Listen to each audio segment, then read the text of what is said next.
Good evening, everyone. Thanks so much for being here. It's Katie Crysdale here from Lakeview Aquatic Consultants. Tonight we're going to be chatting about drain covers. I know this is not a super exciting topic for a lot of you, but I think it's really important that we make pool operations just as educational, just as exciting as other lives that I've done. So I'm super excited to have Brent Miller join us in just a little bit. I'm going to talk a little bit first about why I asked Brent to join me on Instagram tonight and give you a little bit of background about what we're going to be talking about. So even if you don't consider yourself like a big pool operations person, you're more on the deck side, more on the program side, pool operations is not your jam. Anti-entrapment protocol is something that we should all be concerned about and passionate about.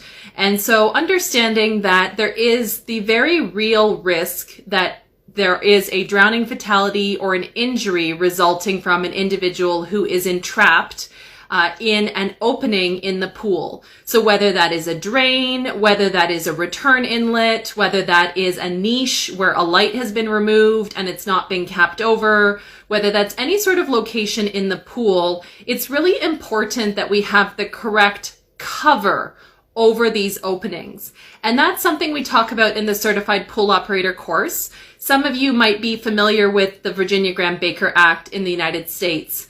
But essentially, we are looking to prevent water-related fatalities, drowning fatalities, because of these entrapment injuries that can occur both children and adults. It can be hair, it can be limb, it can be body parts. It is a major concern for us in the aquatics industry. So the reason I invited Brent to join me tonight is I was chatting with him maybe a month or two ago, and I would consider myself pretty well read. Right? I stay on top of industry articles, industry journals. I read social media for a lot of different brands, a lot of different safety organizations. I'm co-chair of an ASTM standards committee.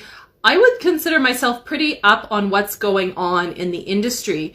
And Brent and I were chatting about something, and he mentioned offhand, well, the revision is coming out, or the change, the enforcement piece on drain covers is coming out in May. And I scratched my head and I thought, what is he talking about, right? The Virginia Graham-Baker Act was signed in 2009. It's been around for over 10 years. And here in Alberta, as well as other Canadian provinces, enforcement has been growing and it's been a priority. But I thought, what is this change, right? And so I'm inviting Brent on tonight to chat about this change. And even if it's something that you don't fully understand, I think it's worth digging into and understanding how we retrofit and we change covers in different pools.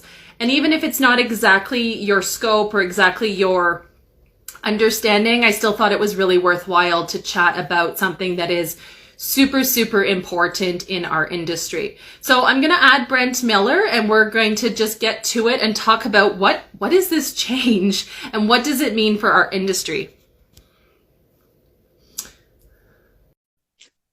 Some of you might know Brent Miller as the Pool Geek. He's also been on a number of webinars that we've hosted, the Pool Aid webinars. If you go to our website, you can see the 2020 session that he did, reopening pools after an emergency closure. He also did a great session for us this year on air quality that I just uploaded. So welcome, Brent. Thanks for having me. Good intro. Awesome. Let me know, guys, in the chat. Can you hear Brent okay? I can barely hear Brent. Can you guys let me know? Talk a little louder for you. Awesome. So why don't you introduce yourself? Tell us who you are. Why are you the Pool Geek? Why are you passionate about this topic? Yeah, been around pools for a while, and anti-entrapment is something that when I started in pools, lifeguarding in 2002, it wasn't really a major focus. That most, like our pool standards, didn't really have anything specific for anti-entrapment. It was very regional in terms of what maybe building codes required in terms of anti-entrapment. But like you mentioned, Virginia Graham-Baker Act there, that's where it really kicked off. Yeah, prior to Virginia Graham-Baker Act in the US, it was really dependent on a regional building code or plumbing code to have something in place for anti-entrapment. And here in Alberta, our building code always had a couple pieces in there that are absent in a lot of other regions. So there was a limit on how much water you could move through a given pipe size. So that velocity through the pipe is a piece. There's always a restriction in Alberta. Even in the 97 building code, that was there. And there was, for a number of years, there's been a requirement to always have at least 2 main drains. Main drain is one term. Technically, all the current codes call them outlets, submerged suction outlets. So when your pool's running, most of the time, water's coming off the surface, skimming. And you've got a partial flow coming from the main drains. But depending on where staff leave valves and other operational considerations, you can have a situation where there's more suction on the main drain than you'd think. So you can have it's usually a combination of issues where there's a fatality or an incident. One of them being that there's no cover in place or it's broken, and there's too much flow going through the pipe where it's covering. So the Virginia Graham-Baker Act, you can read up about it. There's lots of history written already. I won't repeat it, but the idea with that is it put in a federal requirement in the United States that certain design criteria had to be in place. So it talked about never having a single main drain, and because you've got your pump suction full force right there. So it's just like you stick your hand on the end of your home vacuum hose. There's a substantial suction force, right? Your hair will get sucked into it. So if that's the case underwater, it's a question of how much force is applied on that suction pipe, and how strong are you? How hard can you pull yourself out of that?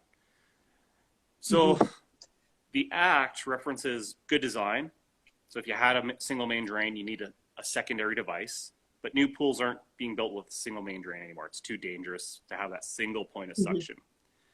As soon as you split it into multiple pipes, you block one and the suction goes to the other one. So you can't create that dangerous vacuum. The other piece is there's a requirement put in. It was a standard that a drain cover had to be designed and tested to. So that standard came from the American Society of Mechanical Engineers, so ASME. You'd see an ASME stamp on an approved drain cover. There was a 2007 version of that. It got updated a few times, 2008, 2009, and then the successor standard in 2011 was under the APSP. So it's an ANSI approved or accredited standard for pools. So that successor standard was adopted. So pretty much every cover you'll find out there right now either has the ASME 2008 stamp or the APSP 2011. Same code. The old code isn't unsafe. Just they've updated it to account for, I guess, creative interpretations over the years. So in 2017, there was an update. The standard, if you want to look it up or get a copy, it's standard number 16. So APSP Standard 16. And Katie, you do some writing, or you're on one of the committees there for one of the standards. Yeah, I was going to say, let me fill in the blanks a little bit for those people who may not understand about the standards process. So there's a variety of different organizations that are voluntary standard production committees. So whether it's ASTM, ASME, ANSI, as you mentioned earlier, there's Underwriters Laboratories, right? There's NSF. There's a whole bunch of these committees that meet, that they're volunteer based, and we write standards about products. And then we create within that standard a framework for testing and verifying that equipment will be safe. So I can't name this committee that I'm specifically on, but as an example, beanbag chairs, right? You would think beanbag chairs are, just whatever, but there's actually a production standard for safe beanbag chairs that refers to the flammability of fabric, that refers to the pellet size if the beanbag bursts open, that refers to how slippery or the traction on different surfaces. And so it's really interesting to know that in the pool industry, products that are properly developed, researched, tested, they meet a voluntary standard, like they have these stamps. They are not bulletproof, but they are head and shoulders above and beyond, ordering something off of eBay, direct from China, Alibaba, made in your garage, that there are rigorous testing procedures that this equipment has to meet, whether it's safety or usage or longevity. And so that is a key piece that Brent's been saying with anti-entrapment is prior to the Virginia Graham-Baker Act, there may have been jurisdictions like Alberta that were very concerned about safety, but not every jurisdiction had this concern. People were not always aware of these injuries, and then how to prevent them is a lot more complicated. We can't block these openings. We do need water to flow through to recirculate the pool, like Brent's been saying.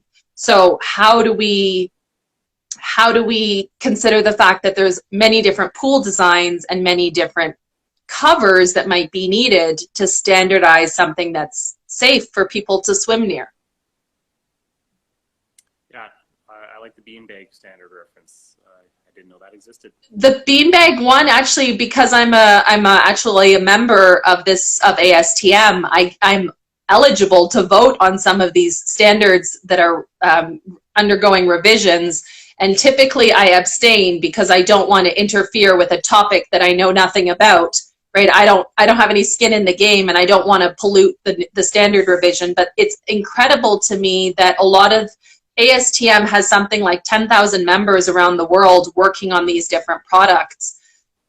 So we've been talking about anti-entrapment covers, and so the Virginia Graham-Baker Act is the big one that people should be Googling if they're not familiar with the term anti-entrapment in pool operations. So let's talk, Brent. You mentioned that ASME has made a change to testing this equipment, like newer drain covers. What does that mean for pool operators right now? Like, they have to rip out what they have, or how does that change roll out? So nothing changes for now. It's an awareness piece, and it'll likely be a health officer or inspector who will be maybe asking the questions related to this. So right now, we'll say your pool has drain covers. Now, just because they're domed and they have a stamp on it, that actually doesn't mean it's good for you. So to go a little further into that, when a drain cover is sold, it comes with an installation manual and a certificate of compliance. Those documents tell you under what installation conditions it's a valid installation. So that test standard that they put it through means that they've accounted for some design variables. I've seen it too where you just have an open pipe on the wall and the pipe is right up against an approved cover, but that's technically it's an invalid installation, because having that pipe right against the cover, it's not a good design, right? You've got direct suction, the cover's not doing anything.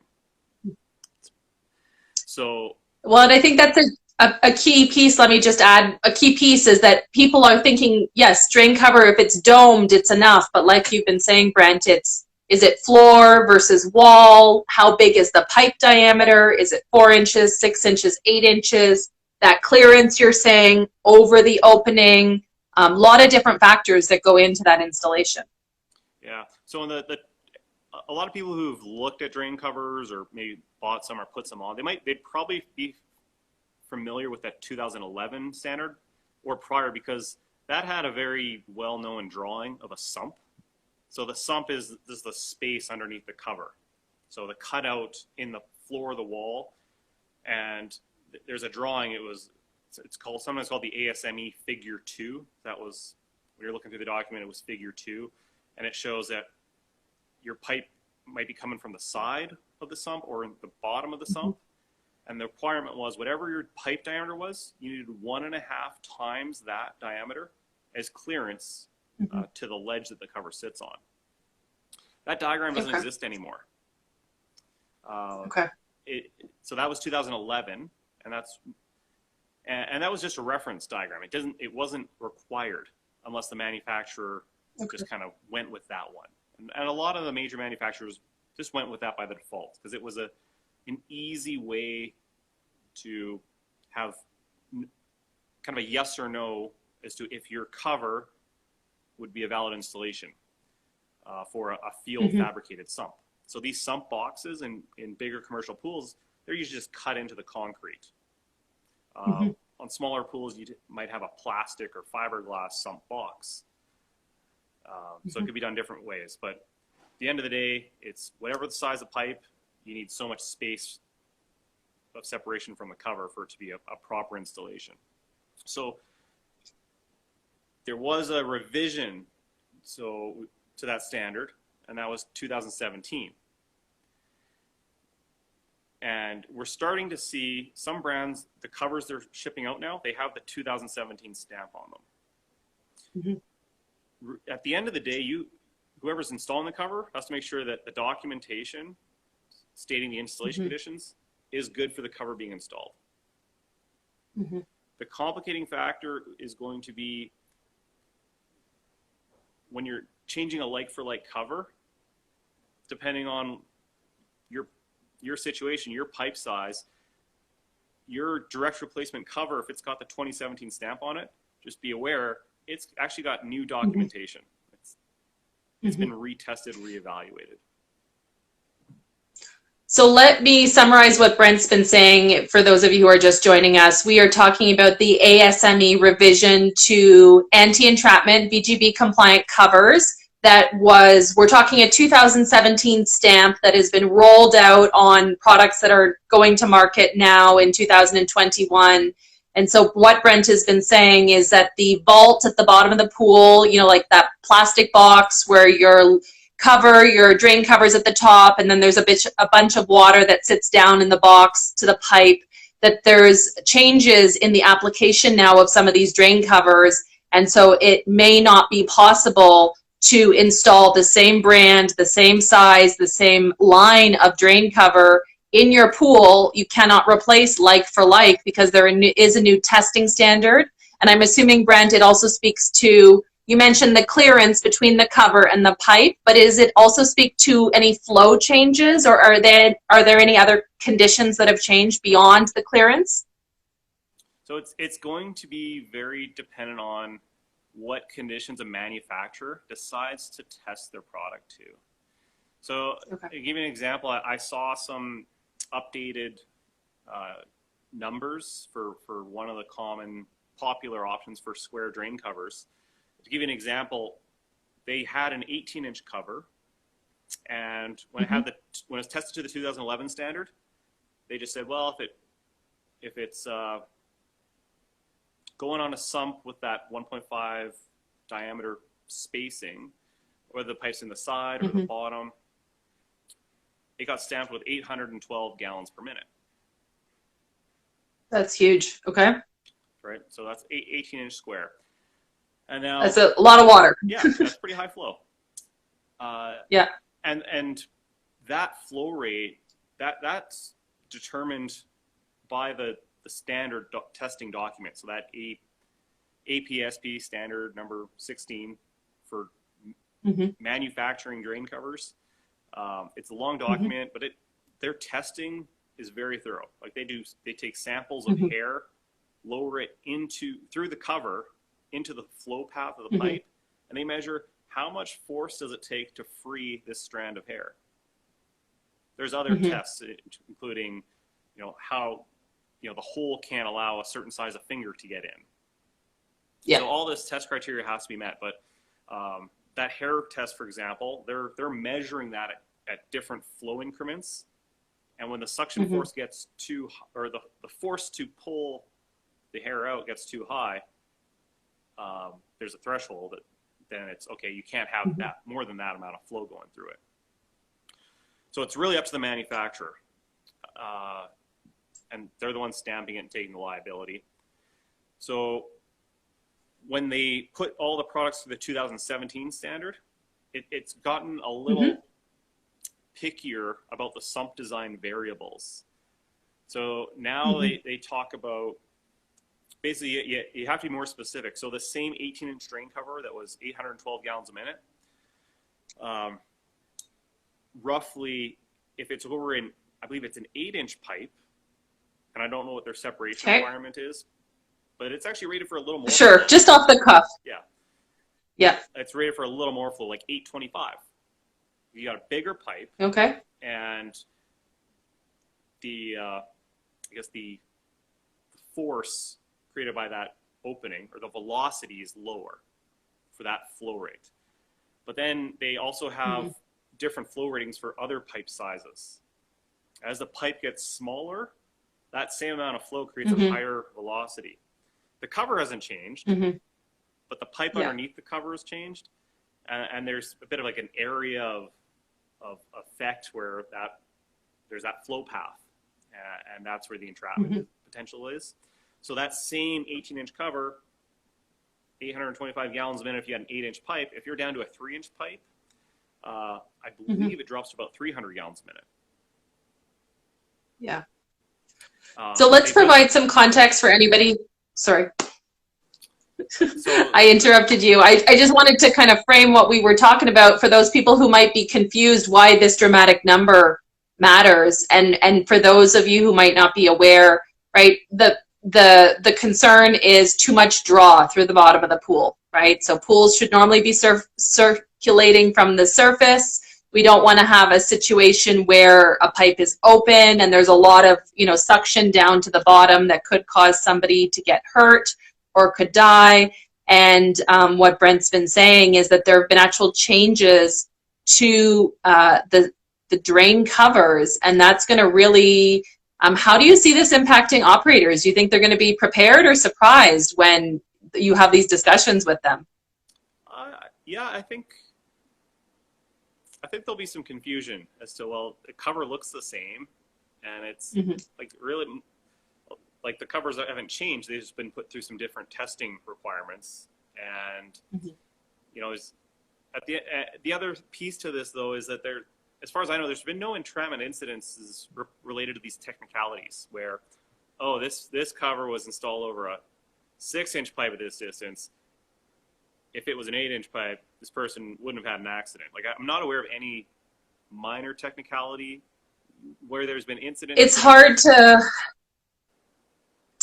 to say. So in that article I wrote where you contributed to the Pool Pro article, the CPSC, the Consumer Product Safety Commission that tracks entrapments. So on the one hand, in 2019, celebrating the Virginia Graham-Baker Act, they said in the publicity statement, there's been no entrapments in 10 years since VGB was signed.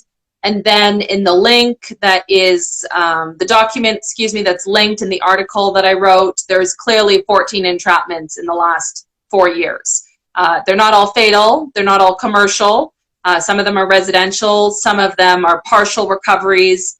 It's very, very hard to track. And I'm kind of poke the bear a little bit. I've had some conversations with people who it's in the best interest of the industry to maintain that entrapment is no longer an issue, right? But when we, whether me or you, Brent, we work with operators who are trying their best, but they sometimes lack the technical knowledge to understand the risk of a 20 horsepower pump, 40 horsepower pump, 60 horsepower pump, pipe size, as you've been saying, bigger, smaller, water speed, long hair. I think it's a lot more common than we would like to admit, unfortunately. Yeah, there's this various, risk categories there. And at the end of the day, you just want to keep yourself as far in the safe zone as possible. Some of the scary ones have been where they've got proper covers and everything's good, but someone pulls a cover off because it wasn't secured properly. Those ones are always scary because on paper, everything looks fine. It was designed well, the flow rate's okay, but when the cover's gone, so those daily checks, it's easy to get complacent about that. Oh, the cover's there. I can see some screws, but like, is the cover secure? You know, try to poke it with Mm-hmm. the vacuum, and it should be secure and no questions as to the integrity. Because there's a lot of danger underneath that cover underwater. Well, and even the bolts, right? I've seen several instances. I'm sure you've seen more than me, Brent. I've seen at least 3 times in the last few years where the bolts have sheared off, right? The cover itself is intact. It has a 5-year period of currency, and the bolts just fail, right? They're stainless steel, but they're in solid pool water with perhaps irregular chemicals 365 days a year, and they just break, or they're not properly anchored, or somebody is replaced.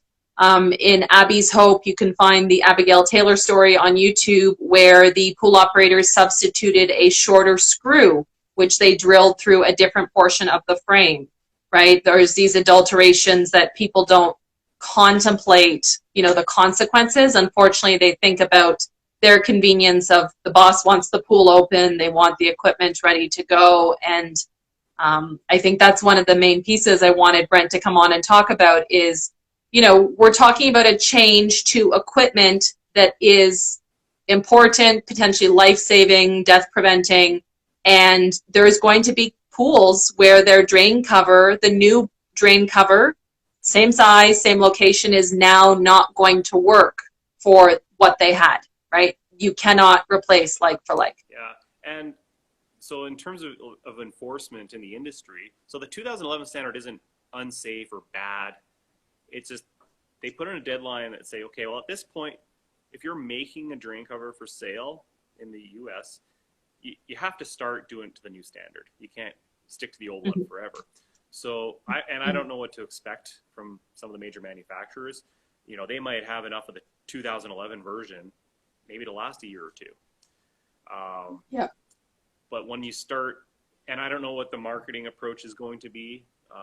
There's a lot of unawareness still, but at some level, there's usually compliance people within these big production companies, and they're all over this. There's testing going on, but the rollout, I'm interested to see how the awareness spreads with that. Well, and that's why it's so interesting, because I had no idea, as I said at the very beginning of this, right? Like, I read all the magazine articles, all the, weekly newsletters. I'm staying on top of Google News alerts.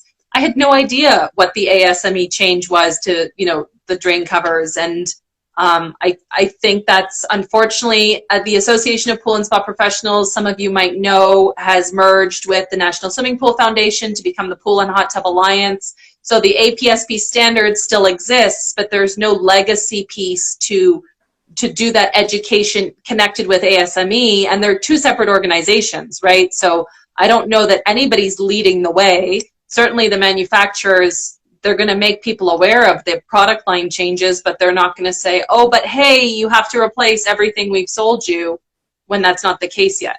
Yeah, and that could induce a lot of unnecessary panic and reaction. So yeah, don't throw out your 2011 stamped covers. Just anytime you're changing out a drain cover, though, and there's some manufacturers that make a cover that's kind of meant to be maybe a slightly cheaper option to retrofit another manufacturer's cover. That's just the nature of the market. They're all approved, but when you're taking an old cover off, look at what's stamped on it, because the flow rate's stamped on the cover. That's a requirement.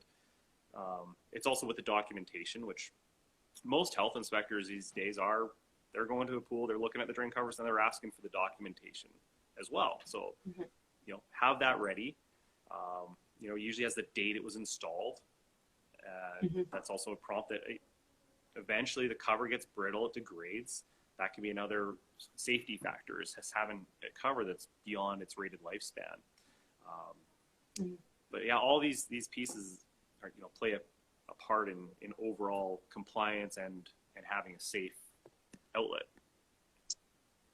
Well, and there's lots of people who may not feel qualified to measure the drains, right? And that's something I will fully admit. I will send people to Brent Miller, right, who we're chatting with, because that is a piece of technical information and expertise. You're working in it day to day. I am not working in it at all. And there's too much at play. You need to know how to measure flow. You need to know the different factors. Is it floor? Is it wall? You need to know the proximity to other drains or other openings. You need to know, as you've been saying, you know, the velocity or different factors at play. What is the maximum flow rate at a certain pump size and pump speed? What is the normal? You know, it's not just the normal, but what is the maximum flow? There's really a lot of factors. And as you said earlier, the sump, like the clearance between the vault or the opening or the height, like there's just a lot to it. And so really want to encourage people that this is a technical skill set you may not have, and to not feel pressured into trying to do it yourself, but really contacting a trusted service provider to help you or do the measuring correctly, right? Because this is not something that you want to find out later was done wrong. Yeah, the consequences are pretty serious, you know, with a submerged outlet that, you know, someone drowns, you know, the legal side of it gets pretty ugly, right? The blame is going to be assigned. And, you know, there's a pretty big responsibility if you're checking the box that, yeah, this cover is installed properly, you know, and the tape measure hasn't been pulled off, but you're checking that off, that's where there's going to be a problem.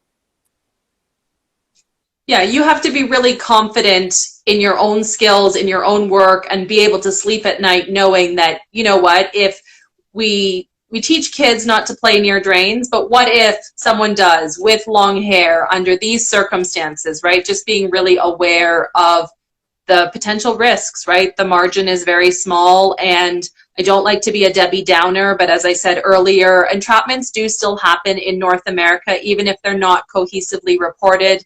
They certainly happen internationally. You can find lots of news articles at different resorts in the Caribbean and Asia.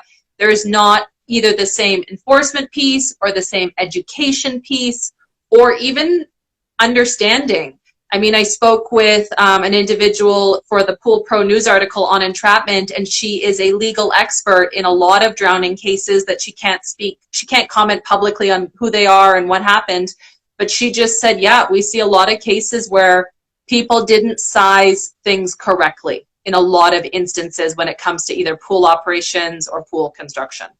Yeah, and like you say, just having that, I guess, that confidence and knowing that all the questions have been asked. And that's the other piece where people get into trouble is maybe you are looking at a flow rate every day, and you've looked at your drain covers and the flow on the covers is higher than the flow meter you look at. But, you know, when you really dig into the mechanical side of things, you realize, oh, that maybe there's a jet pump that's double the flow of the filter circ pump, and the flow meter is not isn't measuring that. Water slide pumps, all those feature accessory pump stuff, that adds draw. And you have to account for all of it. Otherwise, you're setting yourself up for a very potential risk there. Well, and exactly to what you're saying, Brent, a 20 horsepower pump in a rectangular pool is different from a kidney shaped pool with a water slide dropping in, right? So all of those pieces have to be considered, and it does take some technical expertise to be able to do that. So we've been talking with Brent Miller about the ASME changes to anti-entrapment covers. There is the Virginia Graham Baker Pool and Spa Safety Act, which you can look up on the internet, on Google, if you're not familiar with this anti-entrapment standard. That's a federal guideline in the United States, starting in 2009 for new construction. And in Canada, we have anti-entrapment policies in some Canadian provinces, especially with newer construction. We have better standards, but they're not called VGB in Canada. We've been talking about drain covers and testing and how they've changed in the last, with the rollout of the new ASME 2017 testing standard change. Do you have anything else you want to add, Brent? Any final thoughts? Well, yeah, I guess a little more on the practical side, the implementation. So originally that 2017 standard, I think it was, and I think you were saying I was the one who told you about it. I think you sent me an article. But I didn't know what it was about. Yeah. I just knew I had to send it to you. I think I brushed it off saying, oh, no one's going to even notice. It's just a background change to how they test things. Yeah. And now I've started seeing some of the test criteria. And so the ratings are going to change. It's not, some of the updates, it's very technicality type stuff where they change a definition or a procedure in the test process. Now it's, real number changes. But so yeah, originally the U.S. Consumer Product Safety Committee, they had put it into law that the 2017 standard had to be adopted, I believe, by the November 2019 originally. Mm-hmm. And it's been pushed back a couple times. This is the third or fourth time it got pushed back. May 24th was what actually ended up being the enforceable deadline. So up till, say, May 23rd, a manufacturer could still put that 2011 test stamp on their covers and ship them out. And, a lot of them probably pushed a bunch out before that happened. So they got a warehouse full of that. And now, but after that, when they run out and they have to make more, and they'll start getting rolled out, there'll be a 2017 stamp on that. There'll be new documentation that goes with that cover saying this is the flow rate that it's approved for under the 2017 standard, and these are the sump design considerations. So there's changes. To generalize, they're a little more restrictive on how much flow covers are rated for. But just have your heads up when you're pulling an old cover off. Check out what it's rated for and look at the new one. Are they exactly the same? Then you're laughing. When you see the discrepancy, start from scratch, reevaluate. Is your sump appropriate with your flow for this new cover, whether it looks the same or not? And if you, with some of these covers having, I was going to say, go ahead. Well, some of these covers having a 5, 7, 10-year lifespan, a lot of facilities have a change of personnel in that span. So don't just assume that whoever put the cover on originally knew what they were doing either. So even if you have exactly the same flow rating and all that, if you weren't the one doing it, reevaluate it. Ask those questions. Check out the condition of the frame. That's another big one on pools that even had proper anti-entrapment covers installed from day one, say 10 years ago. For a concrete tiled pool, you got your plastic frame in there. The cover's fastened to that frame. It's usually called the mud frame that's plastered or grouted in. That frame gets brittle and deteriorates. So putting on your new cover into that old frame, if you start taking a screw out, putting a new one in, and things are cracking and falling apart, that's not a valid installation either. That's the other piece of the installation requirement. The frame has to be in good condition, no cracks, no damage. So it's not convenient things that you'll find changing out drain covers. Some of these things are major fixes that you have to plan for. Absolutely. Well, and I think so much is changing in the industry right now. We've had so many closures the last year with COVID, but it's definitely something that the enforcement piece is now there, and whether it is something that takes effect with your pool and your drain covers in 2021, or maybe you're good until 2026, or maybe, as Brent said, you're able to get a cover from the stockpile in the warehouse or somebody's back room where they haven't sold it yet. You might be good for a little while, but this live has been talking about the change that is coming, whether it's immediate for your facility or whether it's a little bit down the road. The ASME testing standard change rollout as of May 2021 to these anti-entrapment drain covers. So it's going to have a wide impact on the industry. And if you don't feel qualified to do the measuring, somebody like Brent is a great person to contact. We've got Brent Miller, Automated Aquatics in Edmonton, Alberta, the Pool Geek. You can find him on Instagram.